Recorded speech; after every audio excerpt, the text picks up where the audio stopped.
evening, Dr. Nayak. This is Sanjay Thakkar here. First of all, with all due respect to all my Muslim brothers and sisters here, I'll just rest with two questions. You know, the concept of... Angaafi lamaan qaba. Inni dura akkuma beekamu islaamummaan akkasumas quraanni sanam gabbaruu ni balaaleffata. Garuu uummanni ammas kaabaa marsuu yookaan xawaafutti jira. Ati dhimma kana yaadutti dogoggora 13 duraa irratti ibsitee jirta.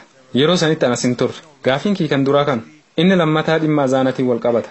Akkan hubadhutti dhimmi azaanaa kun jaarraa hedduun dur kan dhufe. Yeroo sanitti sa'aatiin hin jiru. Akkasumas wanti sa'aan ga'uu isaa ittiin murteessinuus hin jiru. Yeroo dursan sa'aatii waan hin jirreef ilmi namaa azaan yoo dhagaye salaatni gahi jedhee gara masjidaa deema. Amma garuu sa'aatii ni qabna. Kanaafuu yeroo kanatti guyyaatti yeroo 5 azaan godhummaaf barbaachisa. Obboleessi kiyya gaafii lama gaafate. Gaafiin duraa yaadota dogongoraan islaamummaa irratti haasawaman 13 duraan haasawina keessatti dubbaddeetiin jira. Inni gaafiilee warroota musliman tahiniin islaamummaa irratti kaan keessaa sadarkaa 11ffaa irratti argama. Islaamummaan sanama gabbaruu yoo kan balaaleeffatu taate gara Kaabaa gara galanii salaatuun maaliif barbaachisa? Muslimni yeroo salaatutti Kaabaa gabbaraan jiru. Kaabaan qiblaadha yookiin kallattiidha. Nuti musliimoonni tokkummatti amanna. Wayita salaataaf qophooynu. Fakkeenyaaf gariin namaa gara Kaabaa gara gallee haasalaannuu ja'a. Gariin gara kibbaa, gariin baha, gariin gara dhihaa jechuu danda'a. Tokkummaa uumuuf jecha Rabbiin Quraana keessatti suuraa Baqaraa irratti akkana jedhe. Bakkuma feetanillee jiraatan gara Kaabaa gara galaa. Nuun jee Rabbiin keenya subhaanahu wa ta'ala. Kanaafuu Kaabaan qiblaadha yookiin kallattiidha. Nuti kallattii sanitti garagalu jirra malee Kaabaa gabbaraa hin jirruu jechuudha. Namoonni jalqaba irratti kaartaa addunyaa qopheessan warra muslimaati. Ali Duruusiin bara 1954tti wayita kaartaa qopheessu kallattii Kaabaa jala godhee kallattii kibbaa immoo gubbaa godhee kaase. Kaartaan inni kaase kanarratti Kaabaa wirtuu lafaa irratti argamti. Kaartogiraafarri warra lixaatis dhufanii gama Kaabaa gubbaa kibba immoo jalatti garagalchanii kaartaa biroo qopheessan. Ammaas Kaabaa wirtuu yookiin walakkaa lafaa irratti argama. Kanaafuu gara Kaabaa yoo jiraatte kibbatti garagalta, gara kibbaa yoo jiraatte Kaabatti garagalta, bahaa yoo jiraatte dhihaan jirta taanaan bahatti garagalta. Ammaas Kaabaa wirtuu irratti argama. Nuti akka qiblaatti itti fayyadamna malee Kaabaa hin gabbarruu jechuudha. Yeroo umraa yookiin hajjiif deemnu Kaabaadhaan ni xawaafna. Kaabaan maaliif xawaaftaa jettee yoo na gaafatte ajaja Rabbiitii fi ergamaa isaa guutuudhaaf jeetiin siif deebisa. Garuu loojikiidhaan akkaan yaadutti geengoon hundinuu wirtuu takka qabdi. Kanaafuu wayita xawaafaa jirru kana gooftaa tokko qofaatu jira jechuu ragaa bahaa jirra. Dabalataan yoo shakkii qabaatte yookiin deebiin kunis quubsuu baate hadiisa biraa yoo dubbifte deebii ni argatta.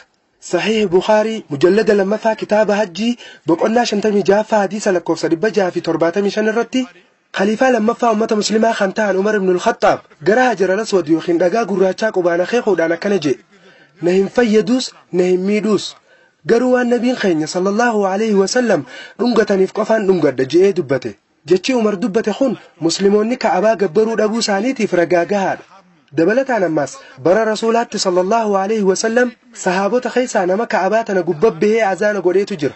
Namni sanama gabbaru waan gabbaru san gubbaa yaabbatee azaanan godhu. Kunis Kaabaan qiblaa yookiin kallattii ta'uu isaa qofan waa keeka. Amma gara gaafii lammaffaatti haa dhufnu. Gaafii duraatiif deebii qubsaasiif kanneetiin jira jeetii yaada. Sirriitti deebiste. Haalaan gaariidha. Hedduu galatoom. Parsantii 50 deebiseetiin jira gara 50 haftee haa dhufnu amma. Jaarraa hedduun dura sa'aatiin hin jirtu ture. Kanaafuu sa'aatiiwwan qoqqoodnee haa'uun rakkisaa ture. Tanaaf azaana godhanii nama yaadachiisuun dirqamatti barbaachisaadha. Garuu ammaan tana nu hundinuu sa'aatii harkaa qabna. Eegasiifuu azaana godhuun maaliif barbaachisee ja'a gaafiin? Gaafii gaarii gaafatte.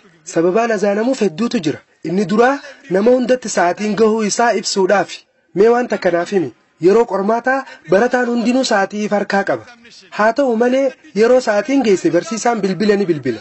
Kanaafuu barataan hundi sa'aatii ni qaba. Bilbiluun maaliif barbaachisa?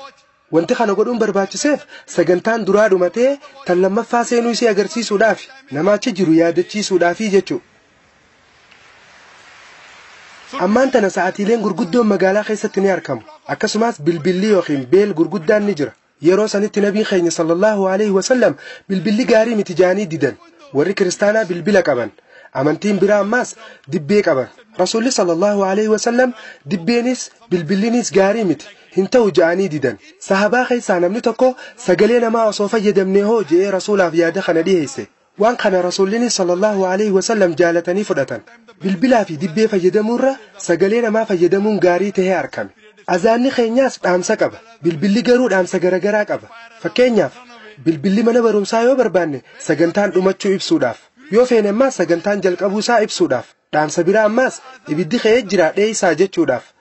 dhaamsa garagaraa hedduu qaba ibiddiyoo qabate ni bilbilama atis haatee dheessita azaanni garuu dhaamsa qaba Allahu akbar Allahan guddaadha ashhadu an la ilaha illa Allah wa ashhadu anna Muhammadar Rasulullah Allah malee haqaan gabbaramaan biroo akkan jirre ragaan baha Muhammad ergamaa Allah tahuu isaa ragaan baha hayya ala salah gara salaataa khottaa hayya ala falah gara milkii khottaa dhaamsa dabarsu jira jechuudha Allah malee haqaan gabbaramaan biroo akkan jirre dubbata Muhammadis ergamaa rabbiiti malee nama gabbaramu akkan taane labsu jira inni gabricha rabbiiti inni ergamaa rabbiiti jechaa guyyatti yeroo 5 dhaamsa kana dabarsa inni ergamaa rabbiiti malee rabbii mitii jechaa jira gara salaataa khottaa gara milkii khottaa Allahu akbar rabbiin guddaadha jechaa dhaamsa dabarsa kanaafuu azaanni jalqaba irratti sa'aatiin salaataa gahuu isaa sitti himu jira ammaas Allah malee haqaan gabbaramaan biroo akkan jirre akkasumas nabi Muhammad sallallahu alaihi wasallam ergamaa tahuu isaa ragaa bahutti jira kun dhaamsa jabaadha gama biraatiin bareedina azaanaarraa biyya feete osoo dheeyte afaan arabaa qofaan godhama osoo gara biyya faransaay dheeyte afaan fireenchiitiin azaana godhanii ati afaan faransaay waan hin beeyneef namni kun nama arrabsaa jiramoo maaliif iyye jettee gaafachuun keenoo lamu addunyaa tana guutuu keessatti azaanni afaan arabiffaa qofaan godhama osoon afaan arabaa beekuullee baadhe yoo akkam xiqqaate hiikkaa azaanaa sanniin beeka gabaabumatti azaanni yaadachiisa jechuudha fakkeenyaaf ganama yeroo fajrii yookiin subii as-salaatu khayrun minan nawmi ja'a kunis yaadachiisa biraati hirriibarra salaataatu caala jechuudha kanaafuu ganama hogguu as-salaatu khayrun minan nawmi jechuu dhageesse lakka salaataatu hirriibarra caala jettee hirriibaa kaata osoo alaarmiirra guuttattee hirriibaa kaasuuf sitti iyyite isnuus ifirraa gootee hirriiba deebita isnuus jechuun ni beektaami daqiiqaa muraasaaf rafuu jechuudha daqiiqaa 10 ni rafta ammaas yoo sitti iyyite isnuus ifirraa goota daqiiqaa 10 ni rafta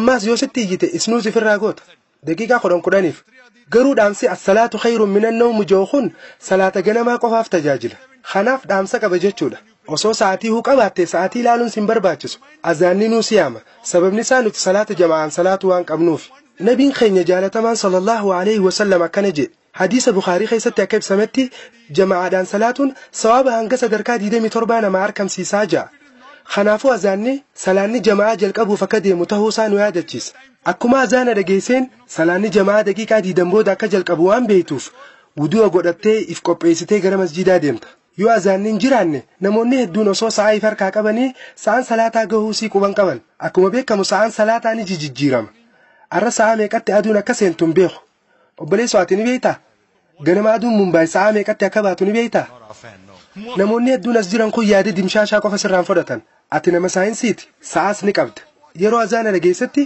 salaanni gahee jira jettee gara masjiidaa deemtaa jechuudha kanaafuu yeroo saayinsii fi teeknooloojii kanatti illee azaanni yaadachiisaadha gama tokkoon sa'aa sitti hima gama biraatiinis dhaamsa siif dabarsu jira karaa dhugaatii fi milkitti siyaamu jira dubbiin tun kaleessaas jechuun waggoota 90 duraas dhugaadha arraas dhugaadha fuuldurallee dhugaa ta'a deebii quubsaasiif deebise jeetiin amana hedduu galatoom inshallah rabbiin sillee akka qajeelchuuf anallee akka qajeelchu du'aayin godha hedduu galatoom and to guide me also. Thank you.